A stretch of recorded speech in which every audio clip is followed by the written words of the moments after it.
fading. We gotta go.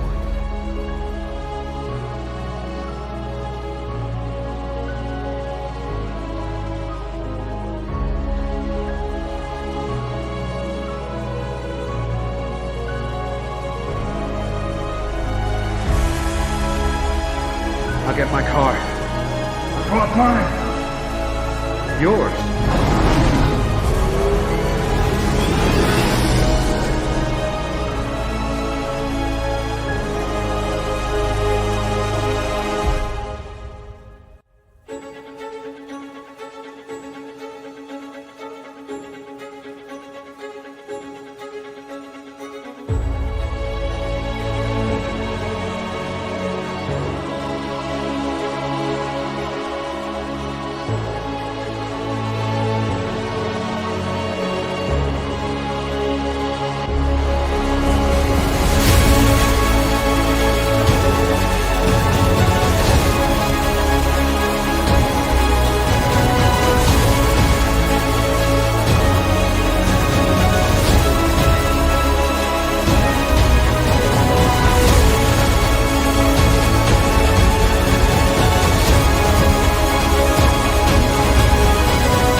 I gotta get me one of those. Hello, and welcome to another episode of Bat Dan's Discussions. So, last week, Josh and I had talked about a lot of things, including a spoiler-free or spoiler-light review of Jurassic World Rebirth. So now, it's time to bring him on for our full spoiler discussion. What up, Josh Herrera? What is up, Bat Dan? AKA One Punch Dan. We'll see. We'll see. What's going on? What's going on, chat? How are y'all doing? I'm doing great. You know, I saw Jurassic World again today, and I'm just after really having time to digest the film. I'm really excited to go in more detail about what we thought of this film and just catch some stuff I didn't catch the first time. I realized there's a certain scene where I didn't realize how underpowered that T-Rex really was, and we'll get into that. We'll get into that, but yeah, I mean, what about you? Are you excited to talk about this film? Yes, I am. I actually was planning to see it again. I had every intention to in 4DX. And I wasn't able to make it on discount day, so I was waiting again. I still plan to see it, but I will be going off of my initial first viewing. But I have a feeling after talking with you, you're so knowledgeable, Bat Dan, about the scientific facts about these dinosaurs that I'm probably going to want to like rewatch it after some of the knowledge that you dropped today. So, but I'm excited to talk about it for sure. Absolutely. Absolutely. And just so people know, this will be a spoiler review, but we will have some non-spoiler sections, the first two sections. No, that does not include this section right here. Excluding this section, there will be two spoiler-free sections. They will be marked in the banner, and we'll put a banner when we get to the spoiler portion of the review, which will be the vast majority of it. But what up, Sin Havoc? Sid, what's going on? One Punch Dan universe. Oh, yeah. Yep, where Sin Havoc has the same voice as a certain director we're both fans of. So, anyways, now let's get on to the first topic, which is Jurassic World spoiler-free, my God, I cannot talk today. One Punch Dan movie, the reminder for that, this is Jurassic World spoiler-free for now. So, hello, Socks. Hello, Socks. What? Good to see you. Hello, Socks. The Cordovan Speedster. Mm-hmm. Another One Punch Dan universe. What's up, Socks? Yeah. And unlike, this character over here, Cordovan Speedster is not some lame-ass character. I think you pointed the wrong way. Yeah, I did. Yeah, I did. There we are. That's better. I love how I have to correct your insults, One Punch Dan. Actually, no, I don't know. I feel like this is actually... Okay, yeah, that's... Okay, yeah, so... But anyways... But yeah, I'm really excited for One Punch Dan. We don't know when it's coming out yet, but... Well, Sin Havoc.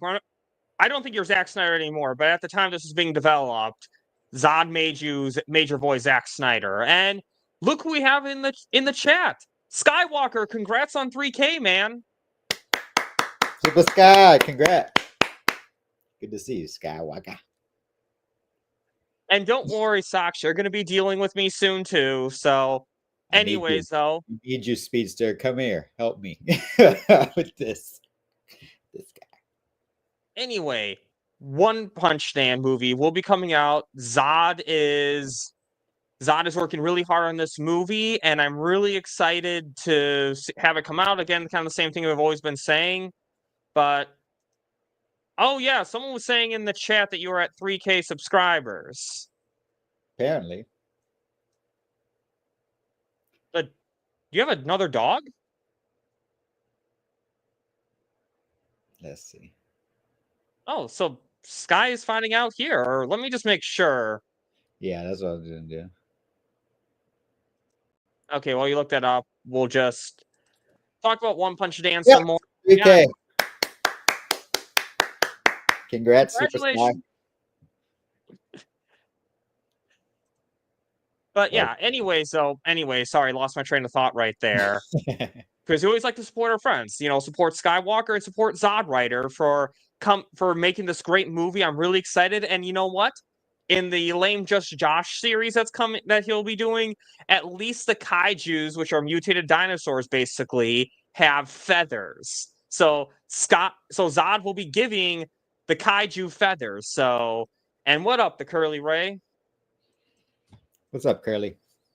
So that'll be the only good thing about the Just Josh series, is that we will be seeing some feathered kaijus. We can't call them Godzilla because whoever owns Godzilla, Trey would know this, who I'm talking about, would sue. So just regular kaiju. But yeah, lots of great stuff coming out. I haven't heard anything new. Oh. Okay. Your dog's sitting right now. Hey. Shout out Super Sky. Cat Whisperer.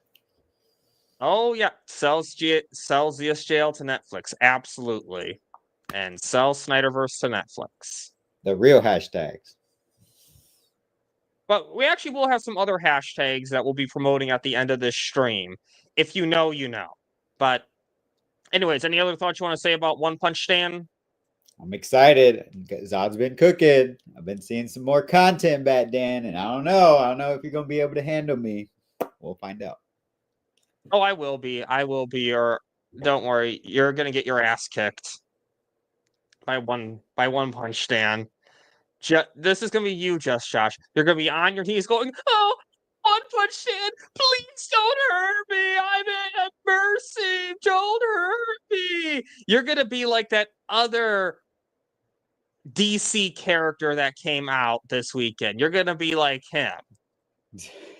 That's so funny. I was thinking that's gonna be you when Crypto's poning him. That's gonna be you, Bat Dan. All right. Yeah, Tuesday. And what up, the good Austin? The Flash of the Cell Movement. What's going on, homie? But yep. Anyway, One Punch Dan. So I always like to shout that out on all the streams I do. And I got to talk to Zod about getting more clips. I got to talk to him about getting more clips so I can promote this better. But anyways, now Jurassic World box office. So if you're coming in right now, this is still spoiler free. So no spoilers right now until we get to the spoiler warning. And thanks, man. Oh, watching some Man of Steel? Don't show too much of that, though. I don't need Warner Brothers taking this stream down. Just streaming the greatest Superman movie, superhero movie of all time. But anyways, now Josh and I when we last week talked, we were kind of given an estimate of the first week in box office. I put the numbers in the clip version of the Jurassic World spoiler light review, but now let's go to share screen. Calendar guy. Oops, wrong one. Let's try this again. Austin, you're hilarious. That's very true. Okay, so the final numbers for the first weekend: 323 million with a global bow. 323 million on the first weekend. That's a lot more than that some other film that came out recently. Yeah. I mean, these headlines are funny, Batman, but yeah, not up to snuff. Super L. I think the dinosaurs stomped on the Coordinates weight on that. Oh yeah. Absolutely. But just what do you think, just without comparing it to the other movie for now, what do you think about this achievement right here? I mean, it's not surprising, right? Like, I knew, regardless of how I felt with another, sequel, this IP, it's been part of who I am. Like, I feel like Jurassic Park is probably one of the greatest movies of all time, just because of the innovation and the sense of wonder that was brought to the screen. And with Jurassic World reboot, people came out and supported it like bigger than ever. So new cast, but at the same time, I knew I was there day one, and I'm sure you were going to be there day one to point out all the inaccuracies in the science and logic that, we know that you're an expert on. So of course we're going to be there regardless of how we feel about another reboot. But I think it's well deserved. I think it was a good movie.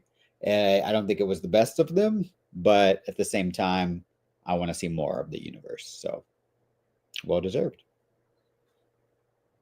Absolutely, Josh. And now I wanted to share more details about the second weekend, but I really didn't want to bring this other movie into the conversation. And unfortunately, all these articles keep mentioning this other movie as long as some of the propaganda that's been put out. So I've had to kind of not go the exact details I would have liked. So we're going to kind of focus the second weekend on I think it's the second biggest market in the world, if I'm not mistaken. So, okay, this one. Okay, share screen. Okay, so this is the China box office. It's become one of the top 20 Hollywood grossers post-COVID. So it's expected to earn between 9 million and 10.5 million in its second 3-day weekend at the Chinese box office. Wow. And interesting, it's a box office juggernaut in China, having surpassed, again, I don't know all these references, and it will beat out Mission Impossible. Tom Cruise, yeah. Mr. Tom Cruise. That's wild. So it has earned 58.7 million in the Chinese box office so far. Mm-hmm. It's a global IP, right? So yes, exactly. All right, Austin. Okay, cannot wait, Austin. Can we see you cook? Flash. But yeah, I mean, and again, like China is a really big box office. So like if it does well in China, that's really good for the overall global box office. Hmm. I mean, that IP is bigger, right? There's like I think there's like a touristy resort where the Jurassic World films were shot, where you can go and have like an experience, and they have, replicas of the dinosaurs. You've been to Universal Studios, right? It's been a long, long time since I've been to the Orlando one. I've been to the LA one last year, Yeah. but I haven't been to. Well, technically, I've been to the Universal one in 2019, but I haven't been to Islands of Adventure since 2003. Okay. Which Islands of Adventure, for those who don't know, in Orlando, that's the park in Orlando that has the Jurassic Park related stuff. But I've been to the Jurassic World part in LA, so I love that that was ride. really cool. The water ride. Oh yeah, yeah, and The I hate getting universe. my clothes. I hate getting my clothes wet, Josh. And Sky managed to convince me to go on that ride, even though he wasn't even with me that day. He still was like, So good. Yeah. he like the last thing I saw him at the Cool Table meetup, he was like, "Go on the Jurassic World ride, go on the Jurassic World ride," and I listened to him, See. and I got wet, and I was like, I think the first row in the boat even. I was like in one of the worst spots for getting wet, even if you don't like to get wet. So yeah, That's awesome. I love that ride. just it is a really great ride. I gotta say, it really is, and I like the Mosasaurus where you see it on the screen and then it splashes out, and I want to go back now. well, I'll be going back this summer. So, All right. but and I actually will be trying to go to Universal Orlando sometime next year, and I'll go on the Jurassic Park ride there. Keep us posted. But anyways, what are your overall thoughts on this box office? I think it's like I said. I think it's only going to keep going. I think it's a success. I think there's more story to tell with this franchise. That dance face up to the Wonder Woman. Yeah, the Yep. Wonder Woman rides are intense from what I've heard. Like every park, they usually make the Wonder Woman ride like super intense. So Austin, I think you felt pretty exhausted after that ride too, if I'm remembering correctly. But anyways, Josh, go on. I think it's proven that it's got more life in it with this box office result, and I think that we're only going to see more. We're going to see more of Black Widow and Blade teaming up, and yeah, and all the other friends along the way. So I'm excited who they're going to add to the cast now that they have this box office return. So I'm all in. Yeah, same here. Same. Okay, Austin, fair enough. But just saying, I could have pushed it and I could have thrown up in your car, or I think it was a rental car. But I could have done that if you wanted. So I'll keep that in mind for next time.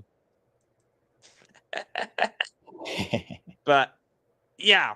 Anyways, yeah, I think this is just it's a great feat. Great characters, and I think the characters that survive this movie that we'll get into, there's a lot of great potential with those characters, and yeah, and I think this is actually, they say ScarJo, I think she's like one of the highest paid actors now. Oh yeah, she is. Thank you, Integrity. We always appreciate you, homie. I know, Austin. I know, all in good fun. But yeah, is there anything else you would like to say about the box office? I love it. I love the results, and I'll be seeing it again. So I'm sure we're gonna keep talking about the success of this franchise.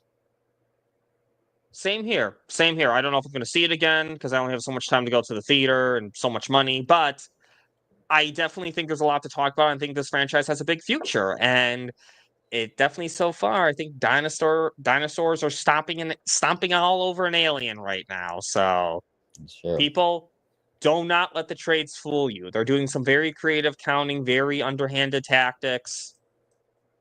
That's all I'm going to say with that. But okay, now spoiler warning. Spoiler warning. So we are getting into the spoiler territory now. So I know Josh kind of hinted at a character surviving, but I lost my train of thought. But yeah, just giving you a hard time, Josh. But yeah. Anyways, spoilers in 5, 4, 3, 2, 1. Mahershala Ali survives. You think he's gonna die, and he doesn't die. He ends up surviving, or Duncan survives. So yeah. Originally, And he didn't though back then, so that's a spoiler warning. He actually died in the original edit. really, Yep, and they reshot it after studio notes. oh, okay, Yeah, yeah, maybe, yeah. I mean, I will say this. I can kind of say why studio gave notes on that one, because I'm not a big fan of studio notes, but all the time. But I think if there's a character that did really well and would be good for sequels, I can see why the studio was like, keep this character alive. And hey, you know what? As a director, you should take that kind of studio note as a compliment, because it means you had a really good character that the studio wanted. well, the people wanted it too in test screenings. They felt bummed out. Yeah, they get out, but at the sacrifice of someone beloved like Mahershala. And so I think it was a better choice from what the director said apparently in the interview. He said, "Yeah, I think it works better." So And the I'm not thing opposed to it. too, sometimes studio notes can be good. Like I know, like as Snyder fans, we hate studio notes, and studio notes are bad, but sometimes it's good, and sometimes the director doesn't have to take them. They just choose to, because they're like, you know what, fine, this might actually be better. Because a movie is a collaboration between the studio and the director. So Right. Very true. and hold on a second. Keep talking. I gotta get a water bottle. AKA Mikey Verse Forever. Water break. What's up, Dr. Qatar? I see you in there. I think that this franchise, a lot of callbacks occurred to me actually being a fan of the ride. So I think it was very smart of the director to factor in that. Going to Universal Studios and feeling like you're at Jurassic World is amazing. So recalling that experience in this film and its language was smart, in my opinion.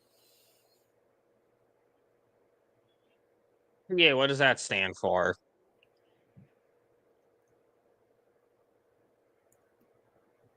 And what up, guitar? 1 point today. Yep, I agree, Integrity. I agree. Yeah. Oh, Pennsylvania. Oh, okay, yeah.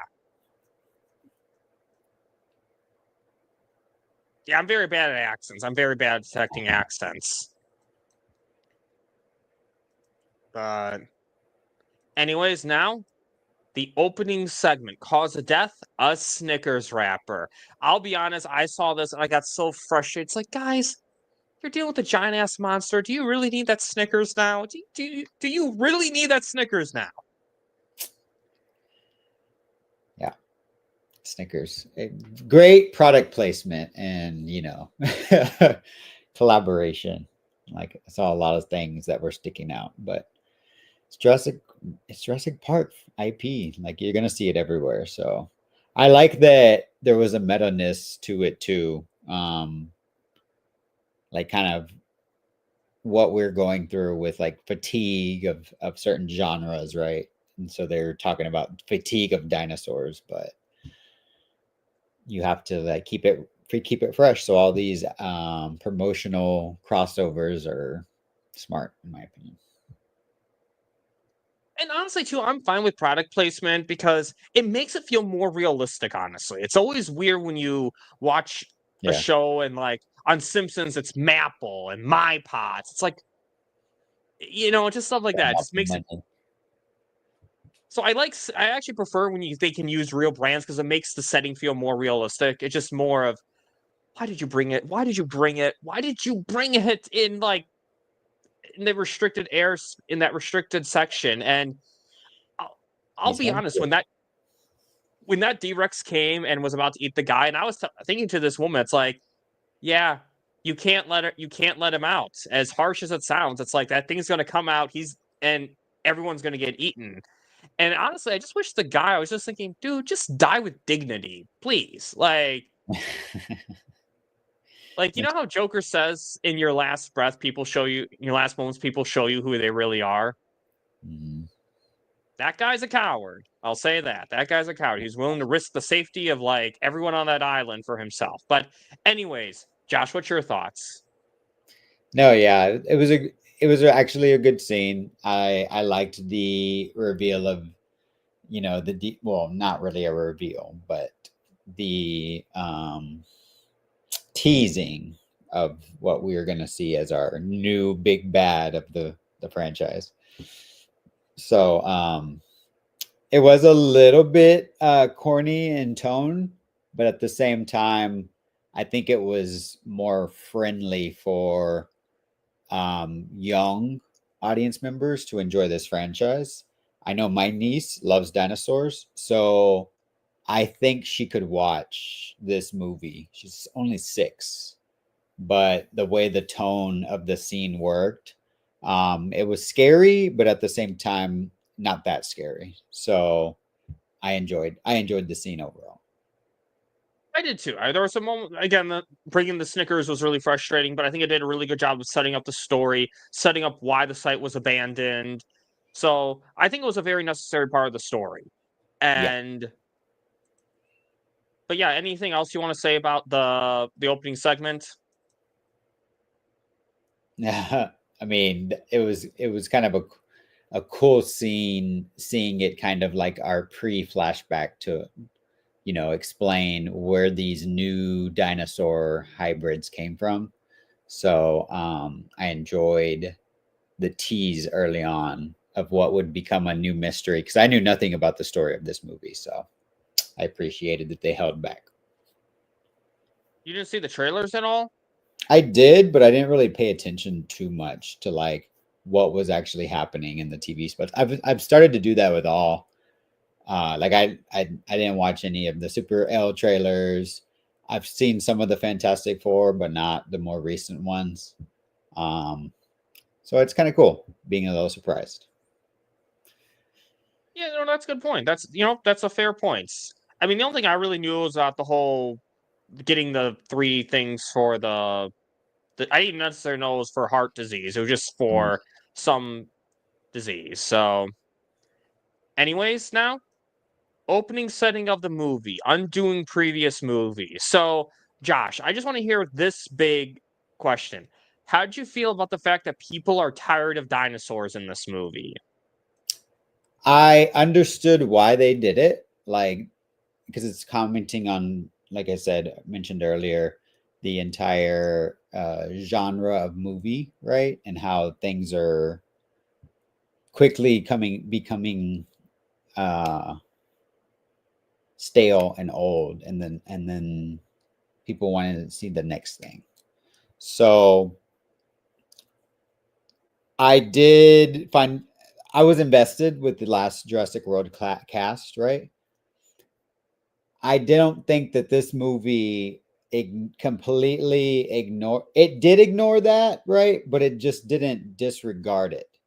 It was just like, this is happening like over here. So we know that Owen and that cast, Chris Pratt and everyone, Bryce Dallas Howard, they're still around doing their thing. You know, Alan Grant's still out there. Everyone's still around. So, wait, no, yeah, Alan Grant. Yeah, he's alive. I was thinking, I got to mix up with John Hammond for a second, but yes. Yeah. But so yeah, it was interesting at first, but I quickly bought in, hearing how I liked the rationale of, the dinosaurs. Yes, they were loose, but then due to their, physiological kryptonite, basically, a lot of them died off that were not next to the equator. So I kind of understood why they did that. They had to pull back a little bit, because Jurassic World made everything kind of crazy. So Exactly. And I think my thing too is that the last two movies critically were not that well received. I mean, they did well in the box office, which could justify them making more movies, but the last two movies were not that good. So I think I like that they did this soft reboot to kind of make it to not have that you had to see those last movies for it to make sense, or that you didn't have to necessarily rewatch them. Just basically remember the basics. And I was fine with that, honestly. And it just also makes sense because that's actually scientifically accurate. I'm pretty sure during the Jurassic and the Cretaceous eras that it was a lot warmer at the time. Yeah. I'm pretty sure. I'm not 100%, but I'm pretty sure. So it actually was scientifically accurate for that to happen. So I was fine with that. And in terms of people getting sick of dinosaurs, I go back and forth on that a little bit. But I mean, in some ways, it makes sense because I know to us, it's like, what? People get tired of dinosaurs? It's like, but you gotta remember, in this universe, dinosaurs have been around and available to the public for a long time, not just 5 years, because Jurassic World was a thing for the longest time. So people have seen dinosaurs forever at this point. So it's not like some new thing. So eventually, yeah, people would get tired of them. And I think of like this too. And maybe it would have helped if the movie explained this more that, yeah, people are still interested, but not enough for zoos to keep up with the expense of maintaining them. So, like, think about it. Like, you have to feed them a lot of food. You have to have really good security so the dinosaurs can't get loose. Because, I mean, could you imagine when they cover up that T-Rex Tuesday sign? Like, Oh yeah. Like if that one of those T-Rex on Tuesdays, I mean, technically, I'm sure they're in the zoo every day of the week, but could you imagine when those T-Rex got loose in New York City? Like, that would be a problem. So you have to like make really good care that these animals are not going to get loose. So it makes sense from that perspective that people could still be interested, just not enough interest to justify maintaining these animals. And I wish the movie went into that a little bit more, because I feel like that would have been a little more believable than literally no one just cares at all. Because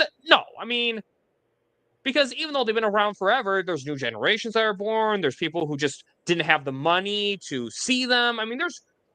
That's like saying that if you go to a zoo that they wouldn't have zoos anymore because people get tired of lions and get tired, or like aquariums because people get tired of sharks. Like, no. Like, people are not going to get tired of those animals altogether. So I think it would have helped if they had added something about interest has died down enough that maintaining them is just too expensive. If they had just done that, I feel like that would have been a fix I would have done for the movie, honestly. Okay, I get to that. So, but yeah, I think other than that though, I like that they kind of undid everything because, again, the last two movies were not that well received, so it was good to kind of start fresh in a way. I think that was really important to start fresh. And it makes sense for a new set of characters because you had the Jurassic Park trilogy, which had their set of characters, the Jurassic World trilogy, the first trilogy, which had their set of characters. So this new trilogy, I'm just going to assume it's a trilogy at this point, that's going to have their new set of characters. So it makes sense. It does make sense. And thank you, Integrity. Thank you. And definitely, once we get to 550 people, I'll do my 500 subscriber celebration stream. So be on the lookout for that. But we have to get to 550. I need that cushion before I celebrate 500 subscribers. But overall, yeah, I think that's kind of my thoughts there. Just is all it really needed was just a line about the cost of maintaining that. That's it. That's the only thing I would have added because that would have been a lot more believable. Good. So, anyways, now the design of the dinosaurs and the other animals. So I'm going to say this right now. You know how they said you needed 3 different dinosaurs for the medicine, the cure? Or it's not really a cure; it technically prolongs it. But how they said 3 dinosaurs. Only one of those animals was actually a dinosaur. The mosasaurs and the pterosaur, neither of those were dinosaurs, actually. Okay. You're teaching. You're cooking, Bat Dan. Tell me more. So, Yeah, so that's why I'm saying other animals, because... So yeah, pterodactyls, we're not dinosaurs. Although I think they are in that same group of animals that crocodilians also descended from too. Oh wow, interesting. I think. I'm pretty sure. And so I think that pterosaur having feather-like things on top actually was scientifically accurate. So, That's cool. but the T-Rex not having feathers was not. Same with those raptors. I found this out too, Josh. Actually, the raptors were not raptors. They were Dinosaurus something. Dinoscophagus or whatever. They actually switched them. They actually called them raptors because they sounded more scary. Oh, Raptors were actually a lot smaller. I think they say like a small yes, dog or... I did hear that. Yes, you're right. You're very right about that. So. Oh, okay. Sorry, I didn't see. I read Integrity's comment. I'm just goofing around. I'm like, huh? Okay, that makes more sense. Yep, I knew that. But anyways, what's your thoughts on the design of the dinosaurs and the other animals? I mean, for someone who's ignorant to all of that, I just thought they were cool. Like, the new designs, obviously, like I do think the D-Rex is ridiculous, but also mesmerizing at the same time. Like you cannot take your eyes away from that design. I think that all of the dinosaurs on this mission, on the 3 missions, right, were worthy of a challenge and threatening and scary and realistic as far as the imagination would take me, right? And I think all the audience bought into all of them, so that even though they were these hybrids, I think they did a good job at upping the stakes, right? In this world where regular dinosaurs are kind of thought of as boring or like the same, these even in that world, I think would spark, interest in that universe. So those scenes, with the tails flapping and the bonds happening between that dinosaur, I thought it was beautiful and well thought out. Yeah, no, I can agree with that though. I can totally agree with that. I mean, it's hard with the D-Rex because yeah, it did look a little weird, but it's still... I mean, here's the thing too. Here's something I thought of too. Especially if it's like a failed experiment, it wouldn't necessarily look good, so to speak. It True. might look...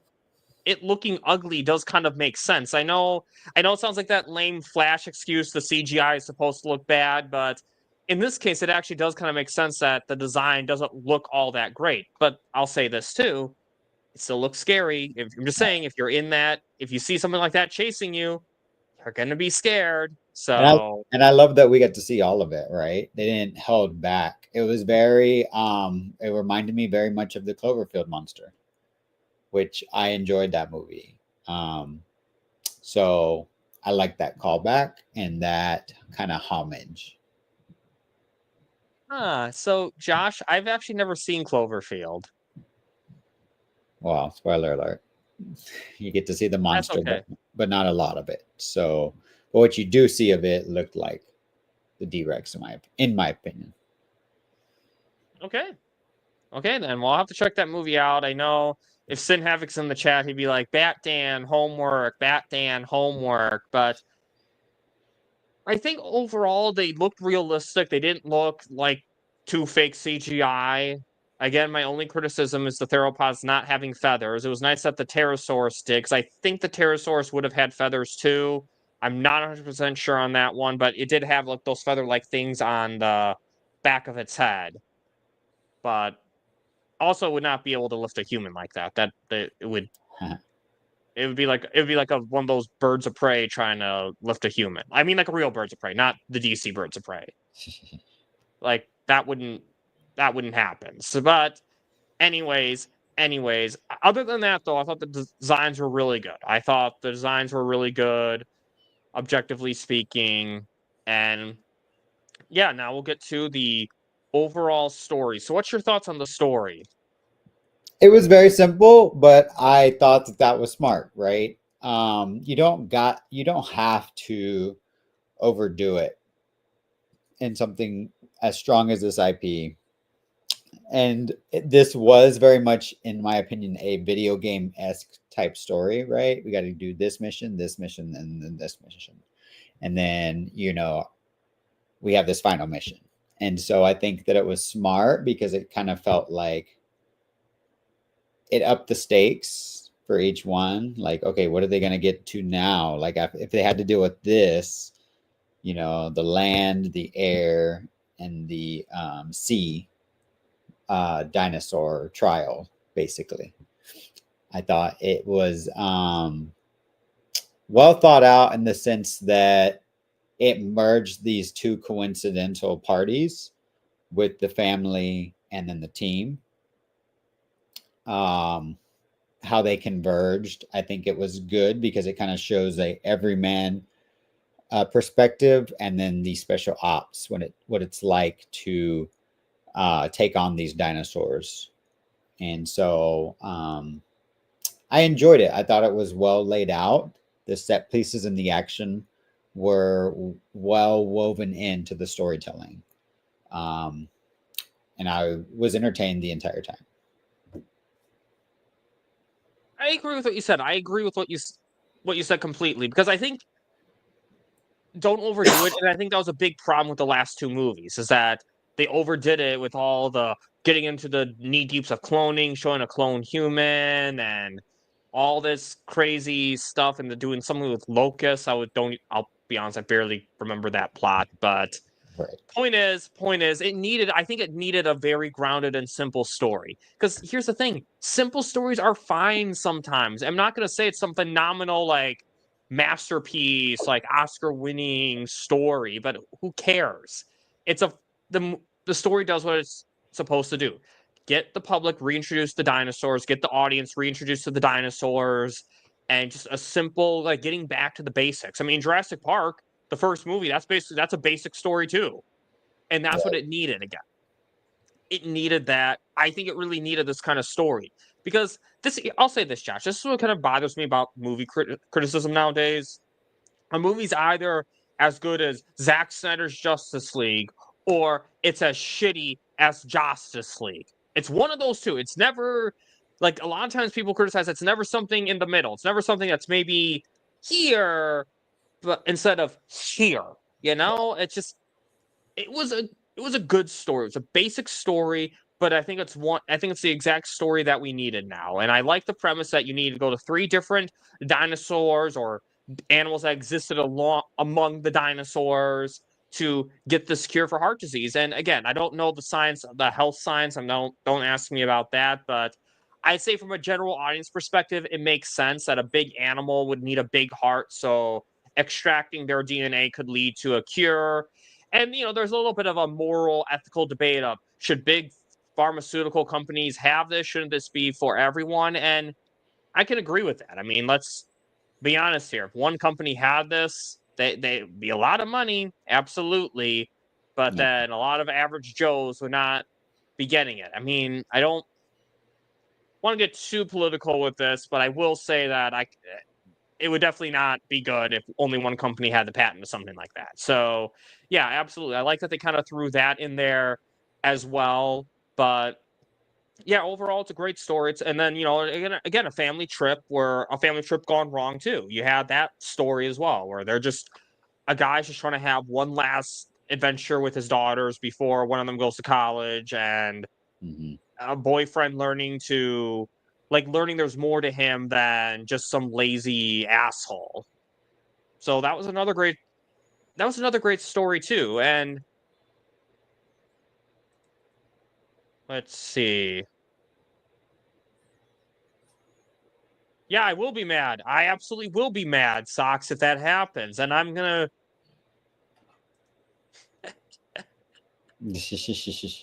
I love you, Sin Havoc. But yeah, overall, it's a great story.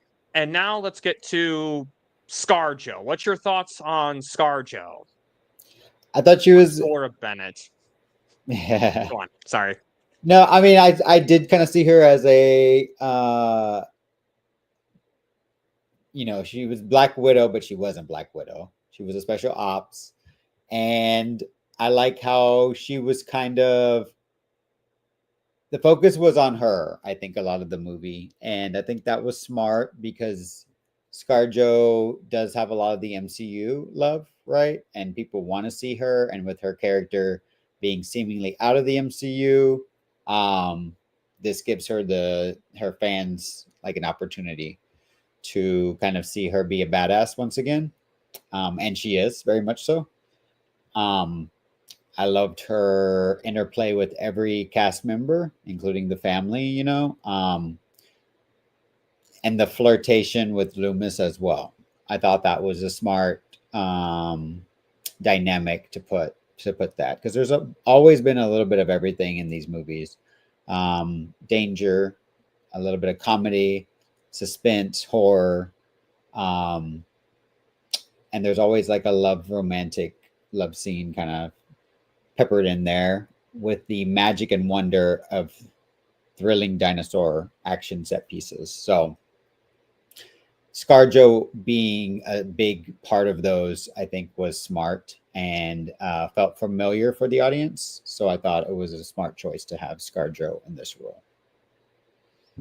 Absolutely. And actually, ScarJo has admitted to being a fan of the Jurassic Park franchise for a while. So she was really excited to be in this movie. And I think, it's good to give her another role besides Black Widow, because the problem is to get these characters in these roles for so long, that's all you see them in. Like, it was nice to see, for example, Robert Downey Jr. as, I don't forget his name, but the guy in Oppenheimer.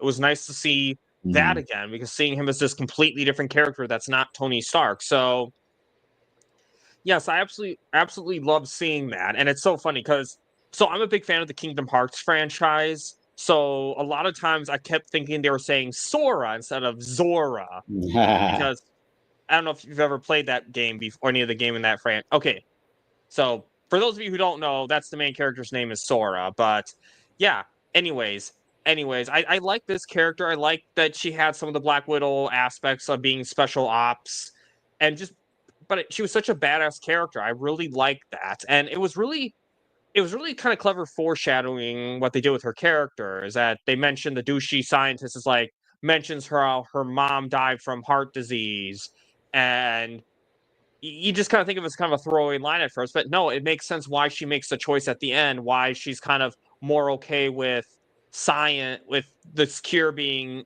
I'm just going to call it a cure. I know it's not technically a cure, but this cure being widespread for everyone. It makes perfect sense because it's personal for her. It's like her mom died of this. So she's going to have a much different perspective than, let's say, someone else. And I did see the first one. It was a long time, but I did see the first one a while ago. But good series. I did like the character too, and I like that she's empathetic, and that like the way she wanted to save those kids. I really like that she wanted to save the family. That there's more to her than just some special ops persons. That she has empathy, actual empathy. It's like little things like that make the character great. So I think she did a great job, and I liked her chemistry with Loomis, and definitely seems like they're hooking up, that they're going to be a couple. They don't officially become one, but you can kind of tell that they're going to be a couple in the next movie. But yeah, I knew they weren't going to kill off her character. I knew this character was going to live in this movie. Yeah, she didn't feel like she was in danger, in my opinion. She was a star. Yeah, exactly. Yes, exactly. She didn't. She felt like she was as likely to die as Chris Pratt was. So yeah, it was.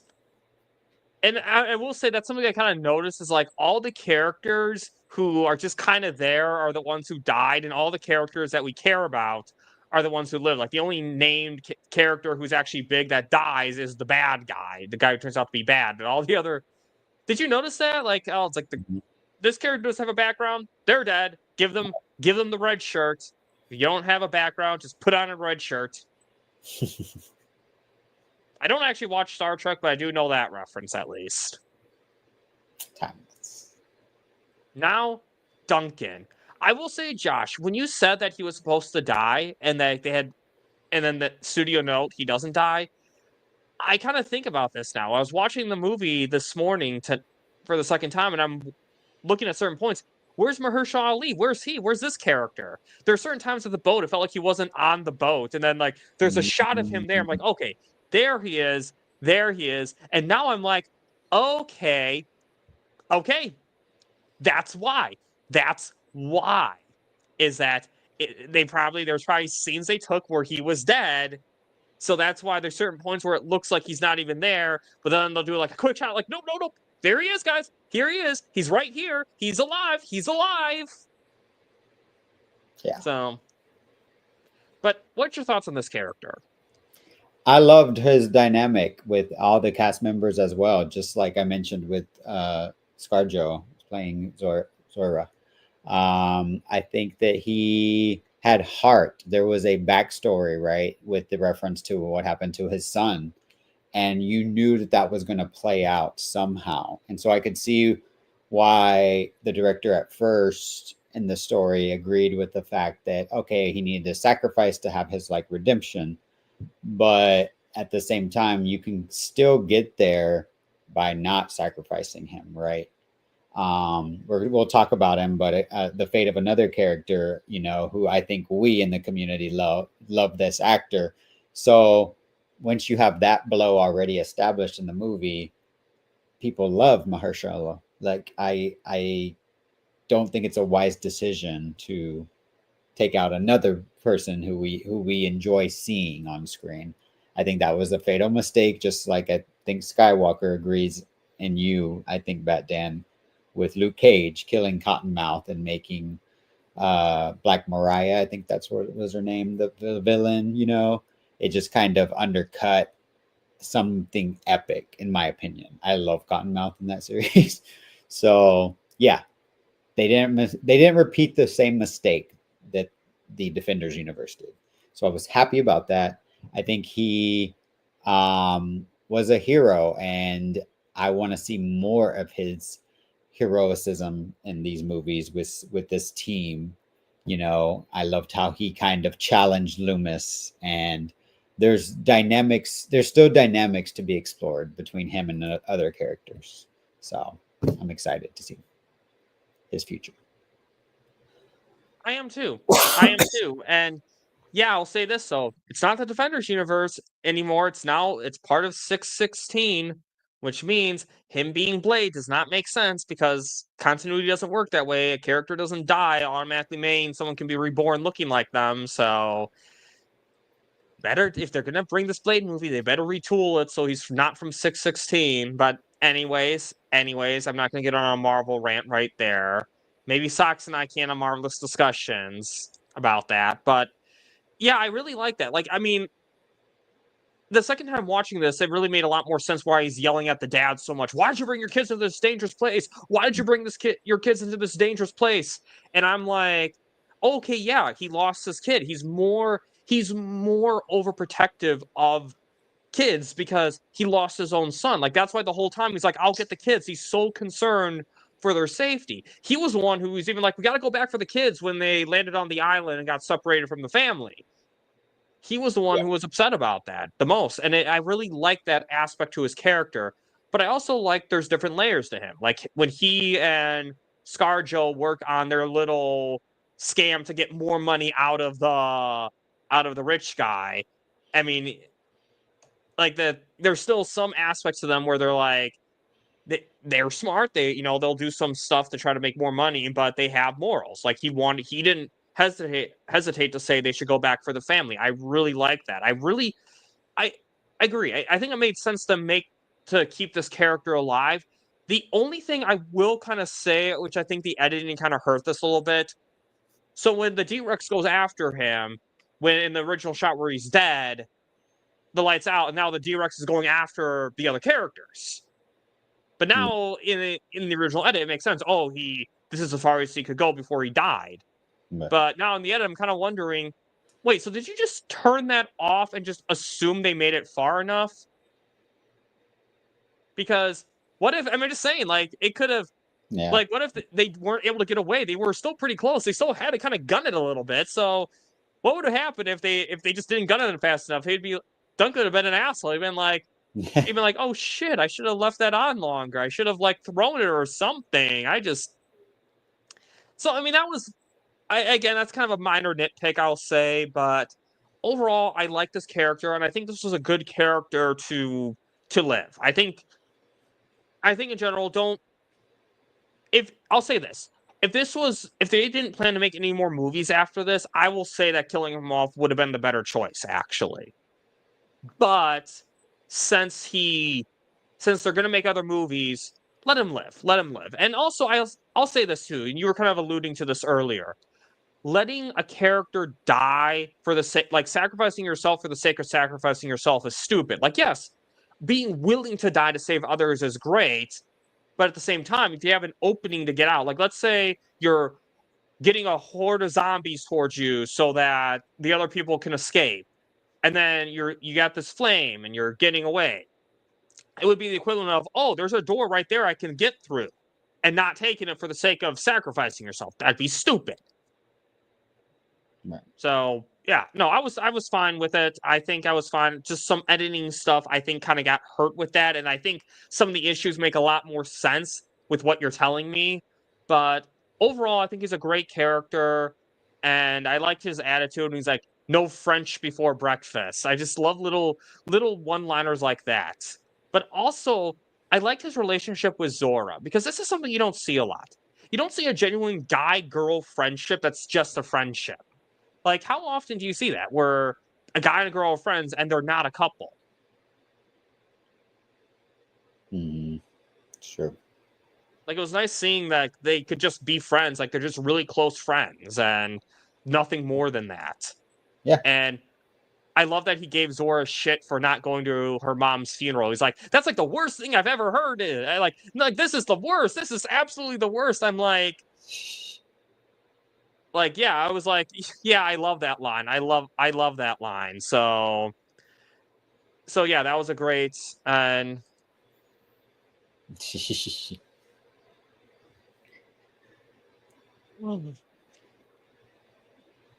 socks. Telling you, man. Anyway, Dr. Henry Loomis. What's your thoughts on this character? Honestly, probably one of my favorite characters in the movie. I love this character so much. I talked about it in the non-spoiler. Kind of felt like this was a little bit of Alan Grant and Ian Malcolm combined in a sense in a character. I really loved his character development throughout the movie. From going behind, being kind of like the Bat Dan, I guess, knowledge of dinosaurs, but then going to actually touch one, was that journey that he went on was very beautiful and touching, in my opinion. So for me, I think that's one of the reasons why I love this character, because I really got a sense to know what made him tick and be happy for him to see this moment, right, come to fruition thanks to Zora and her team bringing him on this mission. That's why I liked their dynamic, because in a sense it was her that was able to get him to this moment. And so their flirtiness and that little dialogue between them was very satisfying to witness as a part of his character's journey as well. I like to see that he was in the action as well. He wasn't just the nerdy guy, right? He was nerdy, he was knowledgeable, but he could get in there when he needed to. And he was instrumental in saving, the day, kind of. And the rock climbing scene was one of my favorite parts to see of him.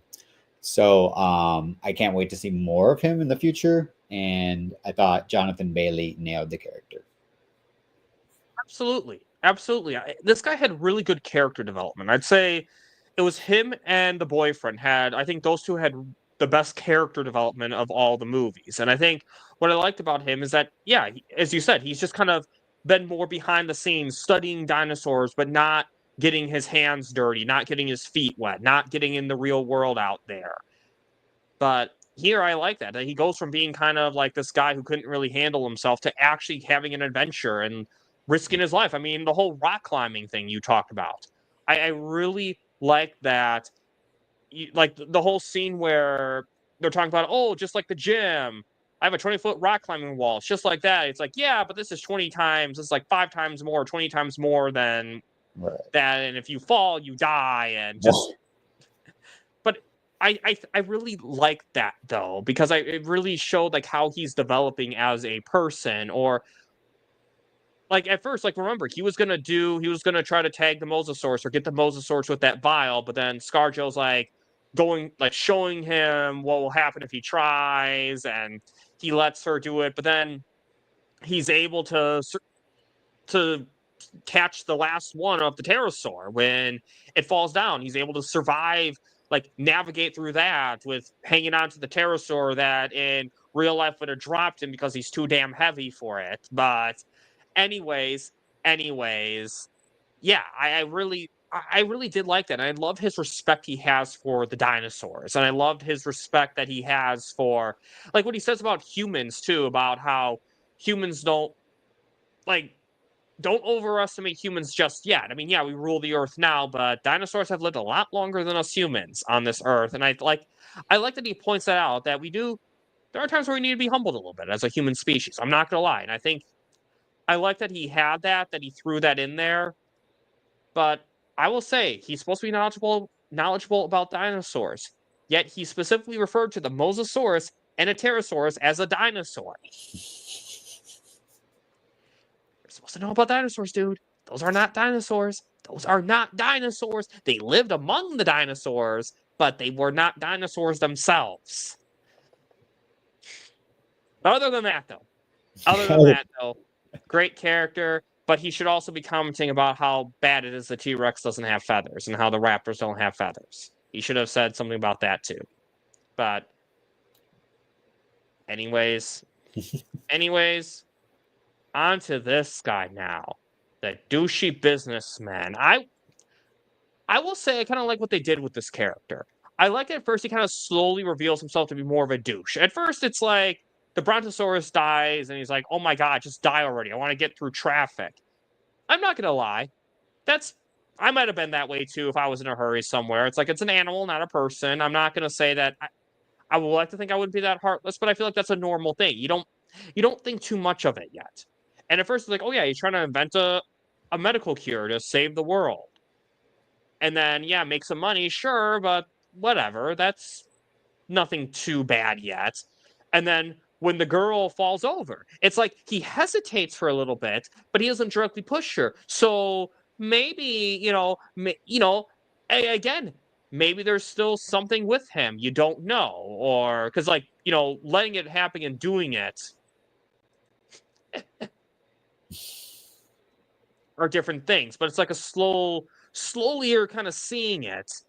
And like how the boyfriend says he's creepy. Again, that was another foreshadowing. And then at the end, he just runs with the cure and tries to leave everyone else behind. And then gets munched by the D-Rex, the only named character to actually die in this movie. I mean, I'm sure the others had names, but they were side characters at best. But I could believe that. I actually could believe that. So that's it. That's really interesting. But, and actually, dinosaur means dangerous lizard. So they were classified as lizards at one point, even though crocodiles, which descended from the same group of dinosaurs, the same ancestor of dinosaurs, is more related to birds than lizards. But anyways, get off track. What's your thoughts on this character? Best death scene in the movie, right? We got to see the D-Rex munch his head right off. And I will say, like, overall with the movie, I did want a little bit more. I think it was a little too friendly. I wanted a little bit more gory, violent kills, just like we got in the original Jurassic Park. But what we did get was this guy who was so slimy, so crooked, but did a good job kind of blending in at the beginning, right? You always knew he was probably a bad guy, but it also seemed like, okay, we have to take him along. He belongs on this journey. We didn't know what part he would play although we hoped it would be a glorious death scene to a dinosaur. And sure enough, it was to the biggest, scariest dinosaur in the movie, the D-Rex. So I thought Rupert Friend, I forget how to pronounce his name, but he did a great job at like when we see him pull that gun. I thought it was a great moment of drama, right? Because it felt like a betrayal, because he was along for the ride the whole time, and then we knew with the daughter, him trying to stop her. That was our first, I think that was our last indication. Like, okay, yeah, he's got to go. So, great job, great casting by the director and our casting director. And what up to the Bat Channel? And So here's the problem, though, Trey. None of the theropods have feathers. That's the big issue. And raptors definitely did have feathers. That's not even debated. So raptors not having feathers, no excuse. And young T-Rexes definitely had feathers, and older T-Rexes likely had feathers, at least on the back. So, no lame excuses, Trey. No lame excuses. But anyways, the dad. So, Ruben Delgado. What's your thoughts on this character? loved Ruben Delgado. I thought it was a good story choice, like I mentioned earlier, to have an everyday perspective. And I thought this character was a great role model, and also very believable in his love and affection, but the trust that he had in his two young girls, and raising them, and being on this family trip that required all of them to play their part and their role. He was it was a bonding, right, experience on vacation with his two daughters and also the boyfriend. And so when he has that scene about the shifts, and Xavier not waking up, I thought it was one, we'll get to that character's introduction, but he did a good job at playing a patient father, right? Who gave a chance to this kid who ended up proving, I think, him right. So I thought Ruben was a great choice for a character. I agree. And Trey, just a question real quick. So you're telling me that the dinosaurs, that these mutant dinosaurs, sure, they have most of the characteristics of the dinosaurs, but feathers. So they just have, where did the scales come from? Did they have scales? Because I know they had frog DNA, but I don't recall frogs having scales. They have slimy skin, but not scales. Did they have lizard DNA? Was that established? I just need to know where the scales came from if you're going to use this mutant excuse. Okay? That's all I'm saying. But yeah, I agree, Josh, though. I really agree. And what I like about the dad, too, is that the dad's not necessarily this typical overprotective dad. So, for example, when Isabella, the older daughter, wants to get the raft, they need that raft to get on the river to follow the pipes. That's just a reality of it. So he doesn't, and he can't walk. He's crippled right now. He has a sprained leg. He can't walk. There's no way he can pull something like that off. He trusts his daughter to do it. He's like, he's not this overprotective dad. He protects his daughters when he needs to, but he also knows when to let them do what they need to do to save all of them. So I did like that, and I like that he's the one who sees the potential in Xavier, their boyfriend. At first he doesn't see it, why Isabel likes him so much, but then he sees it. He's like, he swims to get Isabel, so he's like, oh shit, this guy is for real. And then he actually, when they're in danger, he actually does watch. He's no longer being like, oh, I need to sleep right now. And he sees that maybe Xavier, and we'll get into more Xavier later, but he kind of maybe sees Xavier maybe hasn't had a good role model in his life, or hasn't had a lot of people encourage him. And I think the dad says one of my favorite quotes in this whole movie. He was saying that other people may talk shit about us, but we don't need to talk shit about, but we don't need to do the job for them. Or else what they say about us becomes true.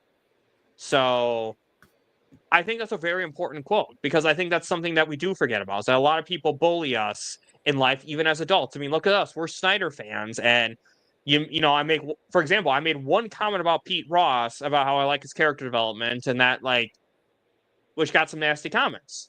And I could agree with them. I could be like, oh yeah, maybe I am stupid for thinking that, but it's like, no, I'm not gonna agree with you guys. You can talk shit about me all you want, but I'm not gonna talk shit about myself. I know I'm a good person. I know I'm this. You know what I mean? So I think that was a very important quote. And let's see what Trey says. Okay, so they did have some lizard and iguana DNA. Okay, but still, was that the majority of them? Was that the majority of the DNA? I'm just saying, a small little bit of lizard or delta iguana DNA should not make all the feathers disappear. Okay? So no. No more lame excuses. But overall, I really did like the dad, and I like that the way he tries to comfort Isabella, the younger daughter. Oh, Teresa's the older daughter. Isabella's the younger daughter. I said Isabella at first. It's Teresa was the older daughter. Isabella's the younger daughter. So when Teresa went to get the raft, and Isabella was like all scared, he's comforting her, and I really like that, and I like a small throwaway line with him. It's like, Mom's never going to trust you with us again. Mm-hmm. You also get the feeling he's divorced, and it's there's custody things, right? So now it's like the mom's never going to. Let's be honest here. I mean, they probably could use that. It's like, Your Honor, I don't want my ex to have any more custody with my kids. He almost got them killed by dinosaurs.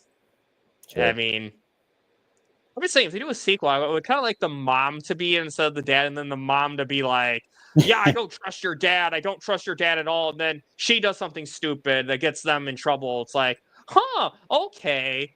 So I don't know why. I mean, who knows? Maybe the mom's a really nice person for all I know, but I don't know. I don't want to see Ruben lose custody of I guess just Isabella, because I think Teresa's an adult now.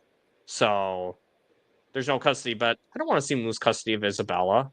So I hope, I don't know. I'm overthinking this, I know, but now Teresa, what's your thoughts on Teresa? I thought she was a great character. I thought her shining moment was the raft scene with the T-Rex. One of my favorite scenes of the whole movie. She really,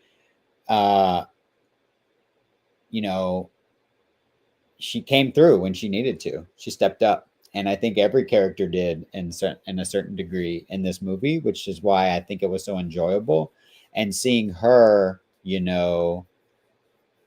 with her dynamic with her father, like you just talked about, was very believable, and you kind of rooted for her. Like, you can do it, girl, you can do it. And her surviving this T-Rex, I think, with the raft was her being like, I'm a survivor. Like, I can do this. I can survive this world. And so I thought throughout the movie, she was an important part, right? We know by that betrayal for the douchey guy, the douchey businessman we just talked about. She's the one to kind of call him out, and she sticks up to her guns and sticks up to herself. She's not like letting him gaslight her. She knows what she saw. You tried to kill me, and I would be pissed as well. So I was like, you go, girl, mess him up. But what did you think about her?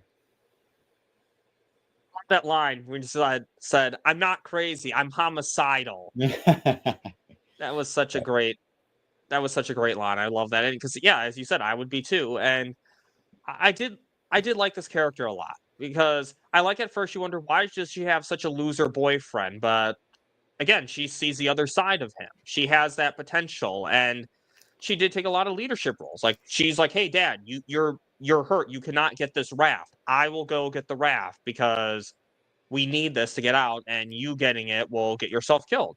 But as you said, Josh, she showed such bravery. She showed that, like, she shows that she can survive in this world. She wasn't some completely helpless person. And I really like that with this character. And I think that's really, and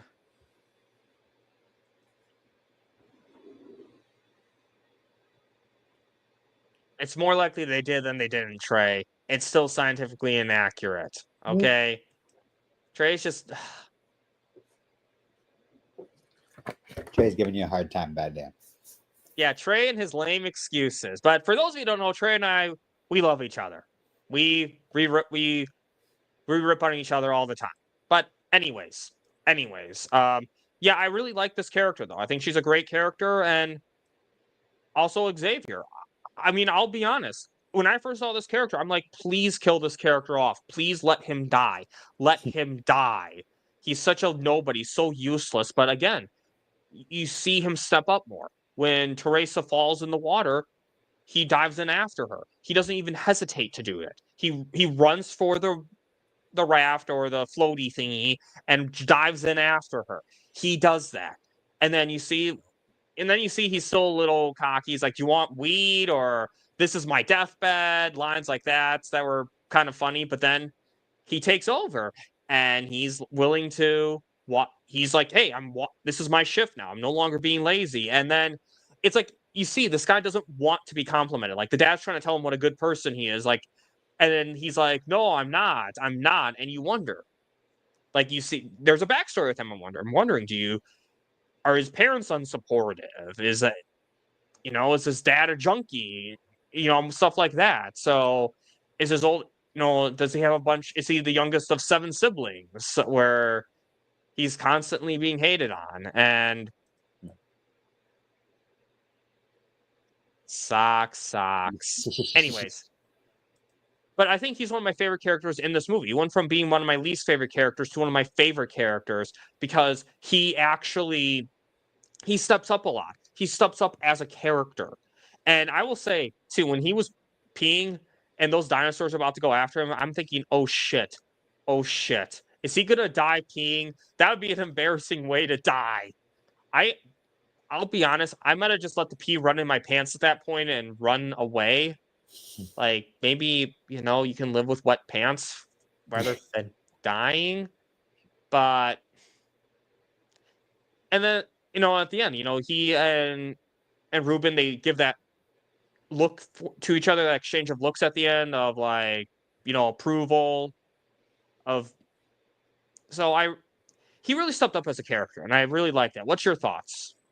No, yeah. After that introduction, I think that you mentioned, and Sky even mentioned it, I think in his review of it, you hate this character at first. He's so annoying. He's such a slob, disrespectful, just like lazy, unhelpful. And this actor did such a good job for being so young and making you fall in love with this character, from despising him to really seeing, I think, the best character development journey, in my opinion.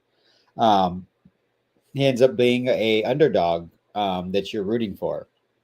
And that scene is one of the best scenes, in my opinion, with him being, and then seeing the dinosaurs, cannibalize each other. It was scary, thrilling, and hilarious at the same time. I thought seeing him man up, was very encouraging. I think you want to see that, because I think there's a sense sometimes, with the older generation, it's just like, oh, these kids are just unhelpful. They don't contribute, right? And so I think this is a great commentary on saying, like, when push comes to shove, people show you the better side of them, right? So I appreciated Xavier. I think he was a great addition to this cast, and I would like to see more of him. Like you're saying, his backstory is left wide open to be explored in a sequel. And one more thing to wrap this character up. What I said earlier about the Joker, when he says, in their last moments, people show you who they really are. You saw that one guy who got killed by the D-Rex being a coward. I feel like Xavier wouldn't be that. I feel like even though he seems like some cocky asshole, he actually would be the guy who would show you what a good person he actually is. So yes, great character all around. And now, Isabella, what's your thoughts on this character? So adorable. And so much part of the emotional trauma of this movie, right? Because not only is Teresa like the character in the raft scene, but of course Isabella is, we see her underneath that raft being attacked by the T-Rex, and it's terrifying. And so you create a bond with her early on because you understand how small she is in comparison with the dinosaurs on that boat, right? I don't know what it's called, but the dinosaur that's, hunting them Oh, the is Spinosaurus, you mean? Spinosaurus. Is that what it was? It's massive, right? And terrifying. So when they get thrown over the ship, you just know that little girl is not going to make it.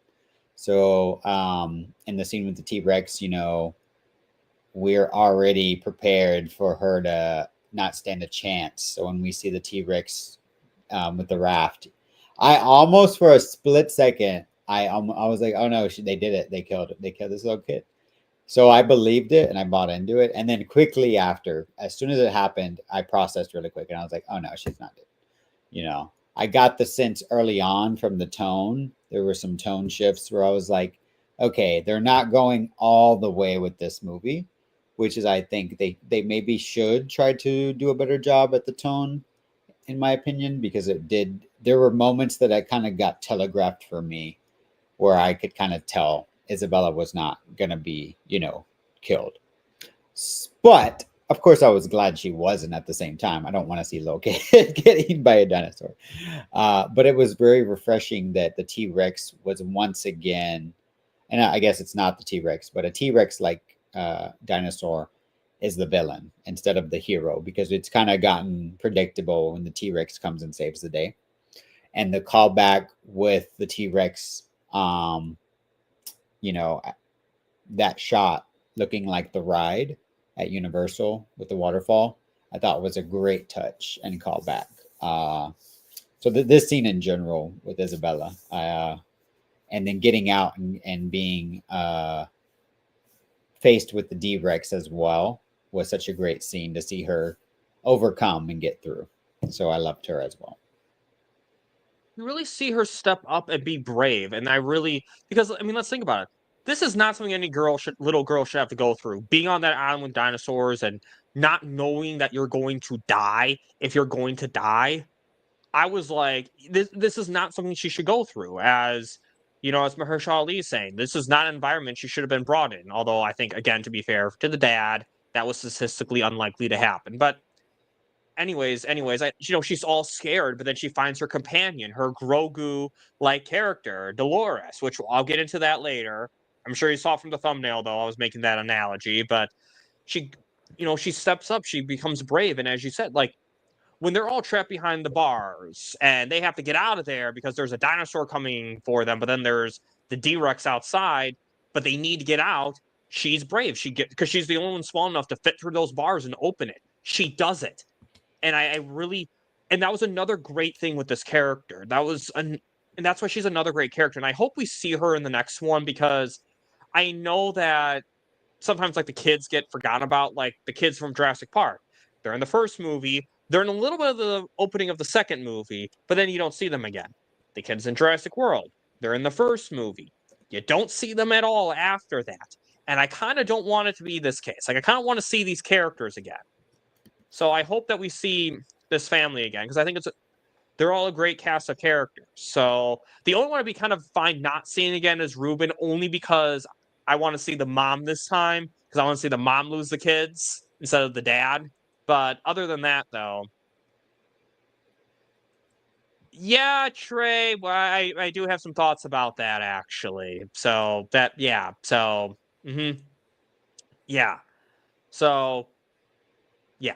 We'll get into that later. We'll get into that. But yes, now Bobby Atwater, Atticus Noble. I will say, I noticed it now. I noticed it. I was like, okay, yep, that is Atticus Noble. I totally see it now, because I didn't notice it the first time at all, but now I completely noticed it. So, and I was thinking he was one of the people who didn't want to turn back. I'm thinking, just give him some ale. Give him some ale, and he'll agree to it to save the family. But what's your thoughts on this character? I loved him. He was just such the standard badass character, right? And this character has been around. It's an archetype since the first Jurassic World, right? With the raptor hunter guy. I forget who plays that character, but You know, there's always going to be just that one badass character who's just a little too overeager, a little too brave, but a little too reckless. And Atticus Noble, unfortunately, like, you love him, right? It was so great seeing his smile and him with hair and being kind of like the guy that you're gonna want to be by, like, at all times, because you're like, this guy's gonna protect me, right? But unfortunately, I don't know. We don't see a body, I don't think, right? He's probably dead, but technically, I don't saw think him pretty much get eaten. pretty much. But who knows? But either way, he went out like a badass, and I appreciated seeing one character of a name, not make it through all the way. So there's stakes in the movie. So I thought Ed Skrein did a great job at making you be like, oh man, you missed his presence in the movie.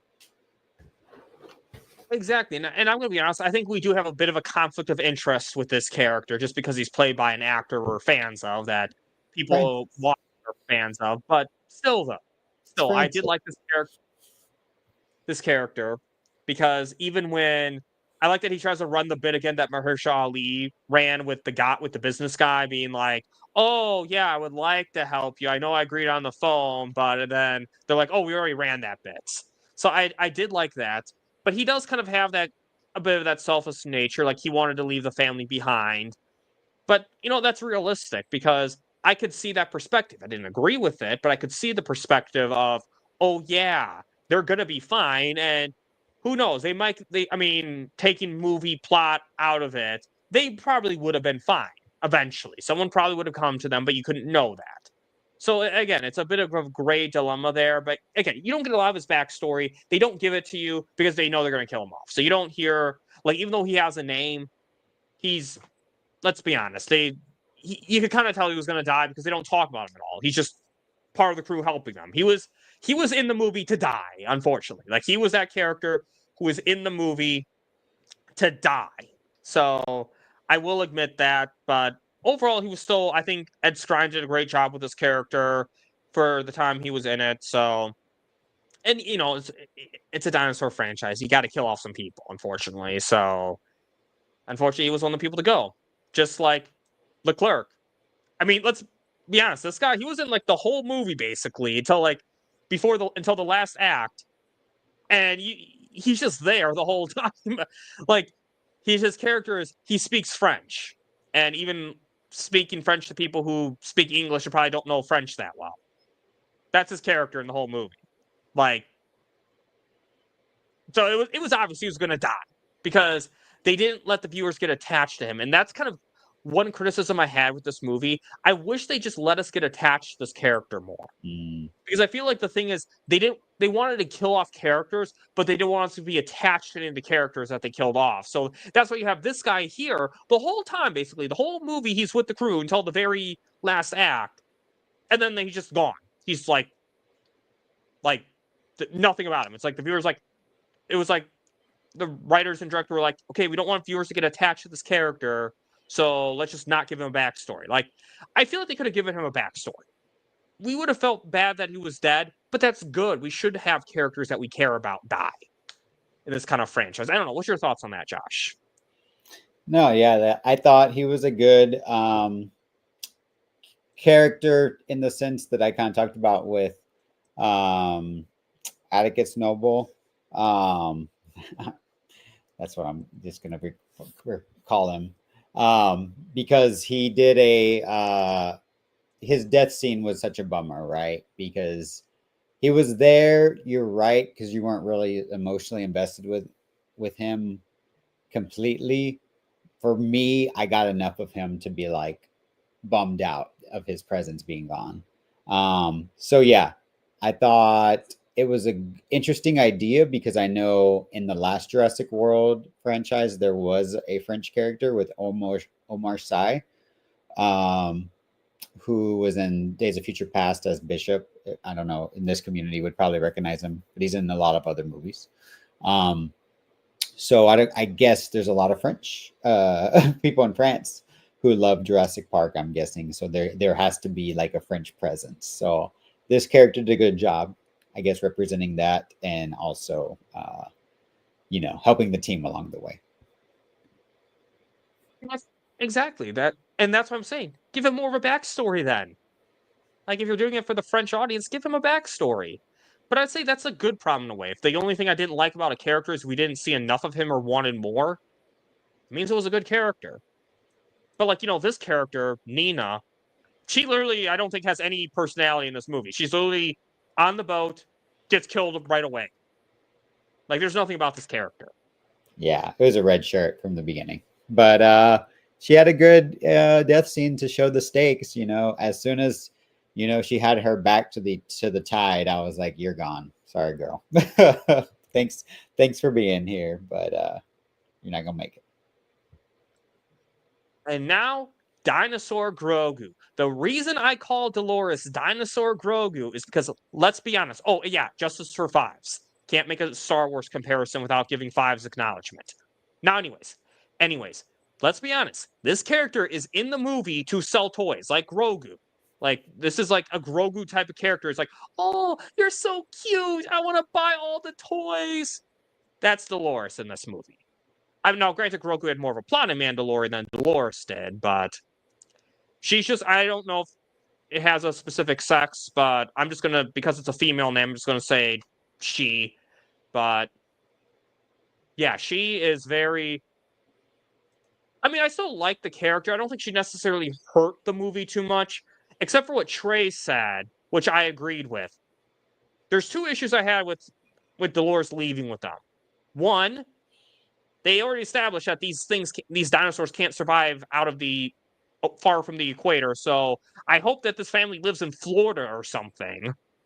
But two, is this thing gonna get big? Is this gonna be like some big dinosaur at some point that's gonna be too big to live with them? And also, I'm pretty sure if they live in an apartment, I'm sure dinosaurs are not approved as pets. Or if they live in a condo, the HOA probably would forbid that too. So maybe taking the Dolores with them was not the best idea, but what's your thoughts with this character? I thought it was adorable. I'm not gonna lie. It was abnormal looking, but at the same time had enough characteristics where you're like, oh, I love the Triceratops as well, just like you, Bat Dan. Triceratops. I love the Blue Ranger. Billy was my character, so I liked that connection because also I hated Sarah from Land Before Time, but I love Sarah too at the same time. It's the Triceratops character. So Dolores kind of invoked that for me, that callback. Is it a ploy? Yes. I think, in my opinion, just to compare it, I see Trey mentioning another character, Crypto. I think Crypto was unbearable. I think there was just enough Dolores. It wasn't like, oh my God, look at this, look at this, look at this, look at this, look at this, buy this, buy this. Dolores was there and served a purpose in the story. So I thought they held back with Dolores and showed her just enough compared to other movies that might use this trope a little too much. So yeah, I thought that was a good choice to have this character. Dinosaur Grogu.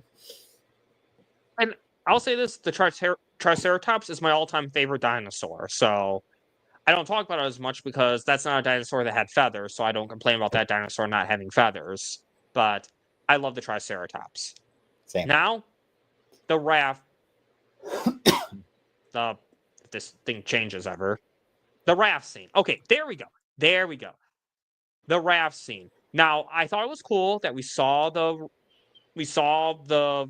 nod to the ride, and I think a cut segment of the first Jurassic Park movie. But I will say, when I saw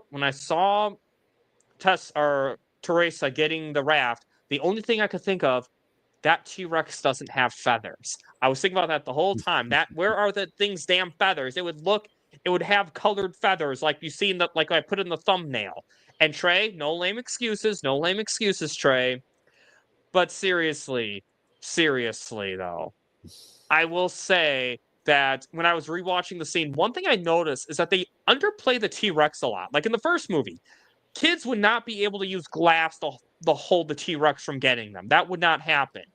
And this raft, what is this raft made out of? Like, how did this thing not pop at some point? Like, the T-Rex's teeth, you literally see the teeth going, like, through the raft, and it's like, we're not actually through the raft. I'm like, how are there not holes in this thing? Like, what is this thing made out of? Like, like, I was watching that again, I'm like, yeah, that was something I thought of the second time. So, what's your thoughts? And proto feathers, Trey. Proto feathers. Still feathers. It didn't have that even. So, no. Anyway, Josh, go. I kind of rationalize the raft material. I mean, we're on this special island, right? In a world where they've had dinosaurs for a long time now. So I did rationalize it as it was some kind of extra, special military grade, reinforced raft. That's how I rationalized it. And yes, I did like seeing the introduction of the scene also. I forgot to mention the T-Rex like a dog sleeping, on its back, and then slowly like turning over and getting a drink of water and seeing that, right? Because we have not seen that. We haven't seen a T-Rex just kind of lounging, sleeping like that, so vulnerable, and then waking up and becoming terrifying. So the whole time, that the danger is there. And so you're not actively thinking about that fact, Bat Dan, that like, oh my God, what is this made out of? You're just scared in that moment. And then after the fact, after a second watch, probably watching it, you're like, yeah, this is just movie magic or movie scene. But it was a good scene and a good choice, I think, to use something like that between the barrier between this monster and then this small little girl. So I thought it was well crafted overall. Well, eventually, Sox, we will, but not today. Not today. Because we'll be here for another hour if we do that. So, yeah, I agree. And I think it's one of those scenes. I think the scene worked better the first watch than the second watch. Because the first watch, I agree, it's all the suspense. And I didn't even care about some of the people that you thought was going to die and didn't. I mean, I'm fine with that. That stuff doesn't bother me. But it was still, I like seeing the bravery of the characters, like Teresa. So overall, there were some things I liked about, some things I didn't. But I did like the, oh God, the suspense. That's what the suspense and the nod to the ride. That's what I was thinking of. Lost my train of thought. Anyways, the final act / the D-Rex. I'm kind of put this as one segment. I will say this real quick, and I'll turn it over to you. Wow, I feel so bad for the pilots. I mean, let's be honest, the main characters got them killed. They're like, come rescue us. They come rescue us. Here's the flare, come rescue us. And then the D-Rex killed them. If they didn't put the flare up, the helicopter crew would have gotten away and they would have been able to get to the boat anyways. But no, they shot the flare and now they die. So good job, crew. And they didn't seem to care at all, other than they didn't have their rescue plan. So, all right, you go. I thought it was a great scene, seeing the D-Rex's reveal. You finally get that payoff, right? It's just as frightening and threatening as you imagine it to be from that first Snickers introduction. You finally get that payoff. The flares and the red, went a long way in the terror and invoking that kind of alien franchise type scare, in my opinion. I thought it was great fake out with Mahershala's character, where he seemingly is devoured, and then showing up with the flare and using it as a way to be saved. So yeah, I thought it was a great climax for this series. After the 3 missions, then the D-Rex is the final 4th hidden boss. So I thought that was a good choice. I did like exactly, and I think you needed something like that. You needed some sort of final mission, some sort of final suspense for them to escape, because the ops team, they completed their mission. Now they have to escape and get off the island, which is not going to be some piece of cake. So I did like that, and I thought the D-Rex was threatening. It was scary. I mean, if it was part T-Rex, so had any T-Rex DNA, it should have had feathers. But other than that, it was very, yeah, yeah, I can agree with that. There was a lot of great suspense. It was a really scary dinosaur. There were a lot of great effects with this movie, and just the way they played the music at the gas station or the service station, like even that felt scary. So it was an overall very tense scene, and the characters splitting up and then having to adapt. Like for example, the doctor's like Loomis's character development is that he's this just there for consulting, but now he's getting flare up to try to save them. Now, granted, he got the people killed, but still, he was trying to actually do something, and it wasn't his fault. Well, it was his fault for getting them killed, but it wasn't. You know what I mean? You know what I mean? But, anyways, overall, great scene, scary D-Rex, and the ending. I like the ending. I like that. Oh yeah. Yeah, I can agree. I'll just go quick to this topic again, just to say that I can agree with that. But again, it makes sense that a gas station would have these real brands. So even if it was, I'm okay with that. As I said, product placement I think can work for movies because it makes it feel more realistic. Now the ending. What's your thoughts on the overall ending? They're on the raft and they're on the boat and they're going home. Yeah, shout out to Trey. I see that 100% that callback to Godzilla 2014 with the flare with Godzilla's reveal.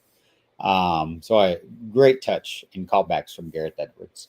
The ending was very satisfying. Like I said, you get the sense, okay, like wow, we've completed this mission and we're a team. Like you really felt a bond between these characters, which is why I think it was smart to see all their kind of flaws at the beginning, and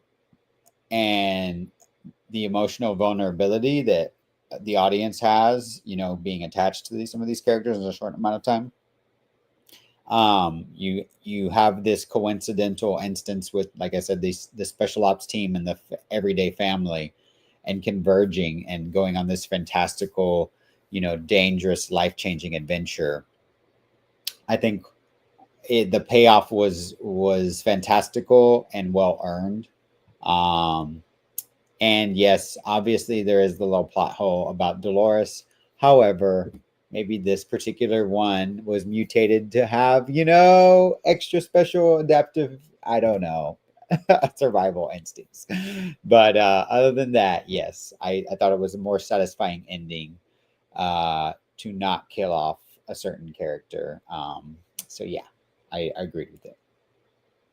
And Trey, you should have actually seen our earlier part of the review. We actually agreed that was a good studio note, but I can see why other people think that. And I'll try to check out your review, Trey. I didn't really want to watch it before I did my own review because I don't like to get other opinions in my head before I do my own review, but I'll definitely curious to see what you and Corey said about that. But yeah, I agree. I like the simple ending. The surviving characters are together. Again, the dad and the boyfriend, they give that look. The other special ops team, they're all happy, and just seeing the dolphins, like they're kind of in like nice sign that they're back in like normal territory. They're no longer in the dinosaur territory. You see all those dolphins. It's just like a small sign that everything's fine. So yeah, I like the ending. It was a nice peaceful ending, and then they decide what they're going to do with the cure, and then obviously they're probably give it to the good of mankind. And maybe Dolores, maybe they'll try to find some plan. Maybe they'll try to they'll try to get some habitat, or they might try to figure it out. Who knows? Maybe Dr. Loomis can help them figure this out. I'm sure they can find a way to make one dinosaur survive. But anyways, anything we missed? Is there anything that we didn't cover that you would like to talk about? No, I think that we pretty much went over everything. I have to once again watch this movie a second time because there's going to be things that I missed. So these dinosaurs that you've pointed out, then I'll be a little bit more scrutinizing on my rewatch. But yeah, so I don't have anything really to offer right now. But once I see it again, if there's anything, I'll mention that to you. And if we need to mention on a future stream, I'll let you know. Okay, sounds good. I mean, I'm sure we'll stream together again at some point. So, we definitely will. So we can, if there's anything that you want to bring up, I'll make it a subtopic of the stream. Sounds But good. for me, I think we said everything I wanted to say. And now wrap up rating. What are your final thoughts and what's your rating? There were like a little inconsistencies on tone, like I said. I would have liked a little bit more darker tone for me personally.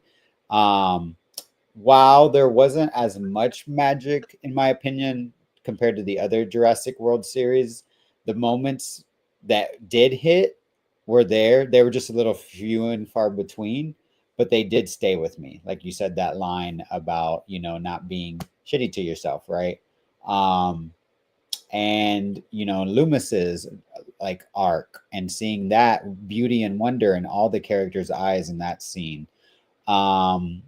Just seeing Xavier step up and proving himself as part of the family, so to speak, right? And sticking up for Teresa, I thought was beautiful. So it's not for me personally as good as some of the other ones, but it is worthy, in my opinion, of the Jurassic World franchise. So it's just going to take me a little bit more to get invested in this group of characters, but I know I will very quickly, just like I did with the last cast with Chris Pratt and Bryce Dallas Howard and everyone.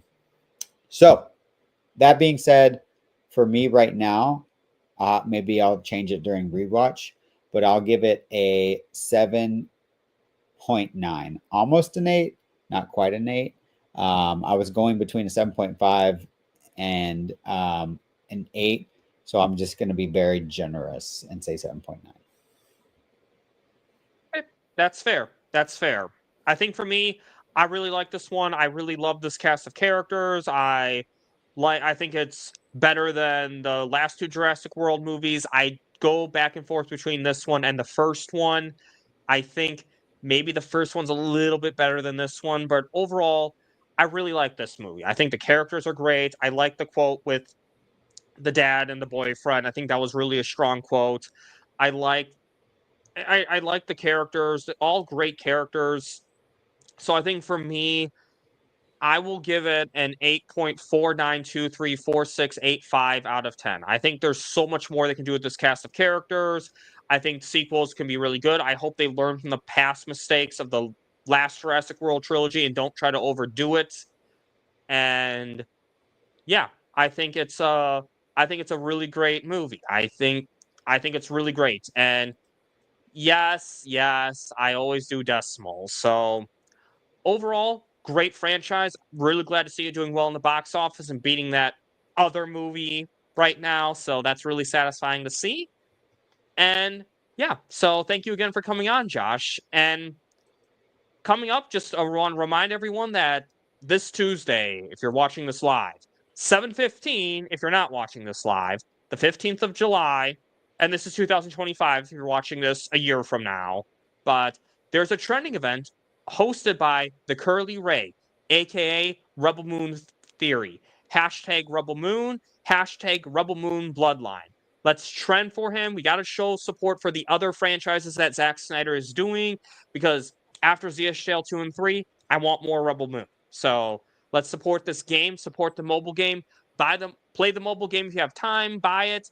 I may not have time to play it because I have work and then I have the gym. Tuesday's a workout day. So, but I will definitely play that game and I'll try to get some scheduled tweets out. So be on the lookout for that. And the Curly Ray again. Yep, exactly. That's fair, Trey. That's fair. And what up, Leon? Hey, what's up, Batman? Came on the tail end of this review, so check this out on replay.